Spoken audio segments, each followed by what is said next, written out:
was the video of the next chapter, the next tense, past continuous tense, and the chapter number is 16. Okay, so in the past continuous tense, very similar things which are matching with the present continuous, बहुत ज़्यादा मिलती हुई चीज़ें होती हैं और अंतर ये है कि सिर्फ हेल्पिंग वर्ब चेंज होती है. ठीक है, पूरे फार्मूलाज अफर्मेटिव, नेगेटिव या इंटरोगेटिव में बिल्कुल सेम रहते हैं. ठीक है, बिल्कुल सेम रहते हैं, कुछ भी अलग नहीं होता है. अलग क्या होता है, सिर्फ हेल्पिंग वर्ब अलग होती है, क्योंकि प्रेजेंट में हमारी हेल्पिंग वर्ब होती है एज एम आर और पास्ट कंटिन्यूस में आने के बाद हो जाती है was were and nothing will be change. एक नई चीज़ मैं आपको बताऊंगी during the past continuous tense. Okay, बाकी कुछ भी इसमें नया नहीं है. सो आइडेंटिटी जो इनकी होती है, जिस तरह प्रेजेंट में होती है रहा है, रही है, रहे हैं, वैसे ही पास्ट में रहा था, रही थे, रहे थे, क्योंकि पास्ट है तो था हो जाएगा, कोई चीज़ जो बीत चुकी है. अफर्मेटिव की जब हम बात करेंगे तो सब्जेक्ट आएगा, सबसे पहले आता है, प्लस फॉर्मूला में है वॉज या वर. ओके, तो आपको पता है वॉज आता है सिंगुलर सब्जेक्ट्स के साथ में और वर आता है प्लूरल सब्जेक्ट्स के साथ में. ठीक, प्लस वर्ब की आईएनजी फॉर्म प्लस ऑब्जेक्ट, ये इसका अफर्मेटिव फार्मूला हो गया. एग्जाम्पल की हम बात करें तो एग्जाम्पल में दिया है हमने यहाँ पे तुम ऑफिस जा रहे थे. ठीक है, तो तुम है तो यू आ गया, उसके बाद यू हमारा प्लूरल में काउंट होता है तो यू वर आएगा, वॉज नहीं आएगा. You were going to the office. अच्छा, होता क्या है आजकल की हमारी जो मॉडर्न इंग्लिश है उसमें लोग स्पीकिंग लेवल पे आके यू वॉज भी बोल देते हैं, यू वॉज वॉचिंग दैट बोल देते हैं ना. तो जैसा मैंने लास्ट वीडियो में बताया था कि कभी कभी स्पीकिंग स्किल्स पे आके हम ग्रामेटिकली उसको चेक नहीं करते कि ग्रामेटिकली वो सही है या नहीं है. तो स्पीकिंग में या हमारी जो मैसेजिंग होती है लाइक व्हाट्सएप मैसेजिंग, उसमें भी ग्रामर का कोई इशू नहीं है. Like all the time people write you as single you, like alphabetical you लिख देते हैं वाई ओ यू की जगह. तो वहाँ पर या कभी स्पीकिंग में भी ग्रामर का इतना नहीं रह जाता. ठीक है, नॉर्मली जो हम लोग रोज़मर्रा में बोलते हैं, पर किसी से प्रोफेशनली बात करते हैं तो ग्रामर का जो व्यू है वो बिल्कुल सही होना चाहिए. तो उसी तरह यहाँ पे यू के संग वर आएगा, क्योंकि हम ग्रामर प्रॉपर तरीके से यहाँ पे पढ़ रहे हैं.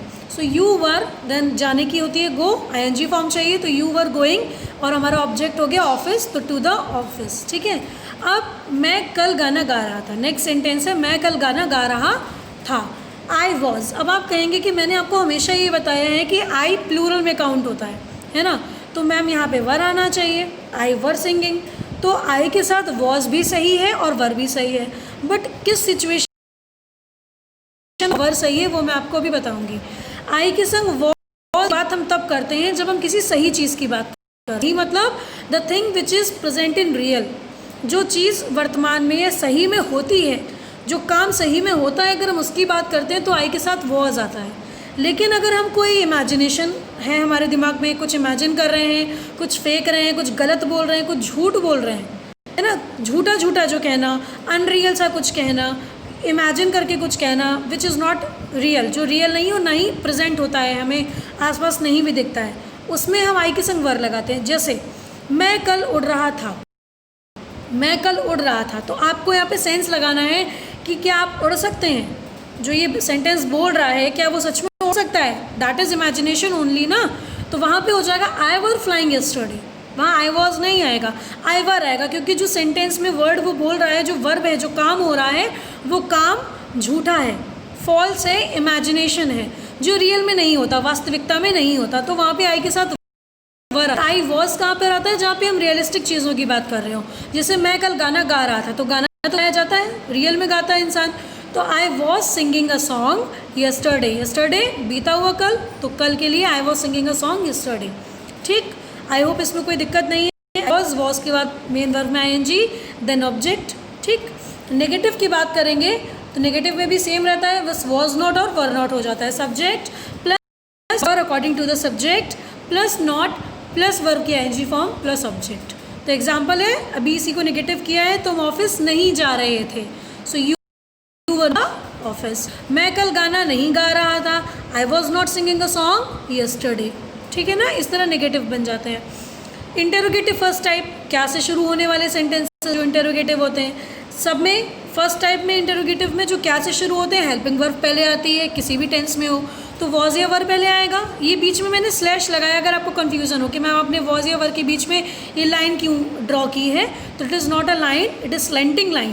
ओके, मतलब not the straight line, it is slanting line which is also called slash, जिसको हम स्लैश भी कहते हैं, तिरछी लाइन, है ना, ऑब्लिक भी बोलते हैं। तो वॉज या वर, सो वॉज और वर प्लस सब्जेक्ट प्लस नॉट अगर दिया हो, मतलब इंटेरोगेटिव में अगर हमारा सेंटेंसेस नेगेटिव भी है तो नॉट लगाएंगे, नहीं है तो नहीं लगाएंगे, प्लस मेन वर्ब में ING plus object and the very important thing is question mark. Now we are moving to the example, क्या वे घर जा रहे थे।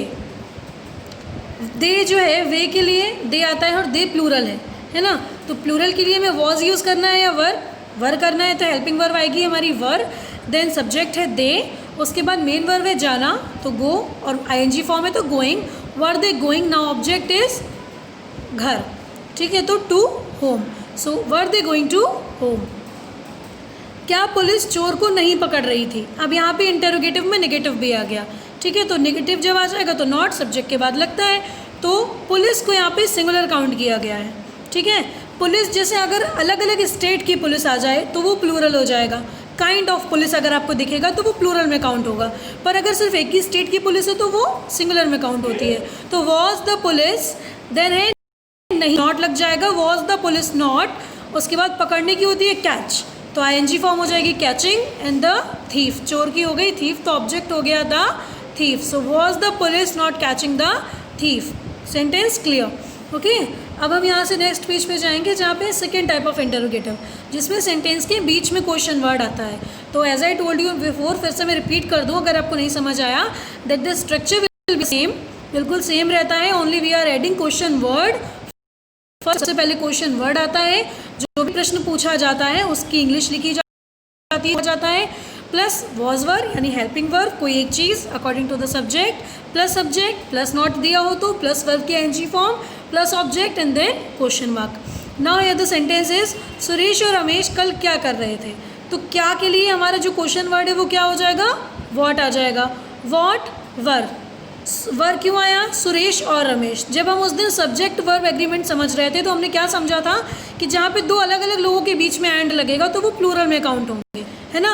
जहाँ पे चीज़ें एक ही से बिलोंग करती हों, एक ही जैसी चीज़ें हों, तो वो एंड जो लगा होता है वो प्लूरल नहीं होता, लेकिन जहाँ दो अलग अलग लोगों की बात होती है वहाँ एंड को प्लूरल काउंट करते हैं। तो सुरेश और रमेश यानी सुरेश एंड रमेश दो लोग हो गए, तो प्लूरल हो गया, प्लूरल हो गया तो वर आएगा, वॉज नहीं आएगा। So what were Suresh and Ramesh, क्या कर रहे थे, करना मतलब डू, और आईएनजी फॉर्म हो गई डूइंग, और कल यानी बीता हुआ कल तो yesterday. So what were Suresh and Ramesh doing yesterday.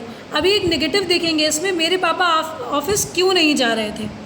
मेरे पापा ऑफिस क्यों नहीं जा रहे थे, तो क्यों के लिए जो क्वेश्चन वर्ड हमारा है उसके लिए आएगा वाई, ठीक है। फिर पापा सिंगुलर हैं तो यहाँ पे वॉज, मेरे पापा यानी my father, why was my father, अब सब्जेक्ट के बाद में नॉट लगता है, तो why was my father not, जाने के लिए go, I N G form going to office, so why was my father not going to office. तो इंटरोगेटिव में जब नेगेटिव आएगा तो क्या से शुरू होने वाले सेंटेंस में नेगेटिव आएगा तो भी सब्जेक्ट के बाद नॉट लगेगा, और सेकेंड टाइप इंटरोगेटिव में अगर नेगेटिव सेंटेंस है तो भी सब्जेक्ट के बाद ही नॉट लगेगा। So here I am completing the past continuous tenses. अगर इसमें आपको कुछ भी समझ नहीं आया है, something is difficult for you, so you can ask me on WhatsApp, okay. Thank you.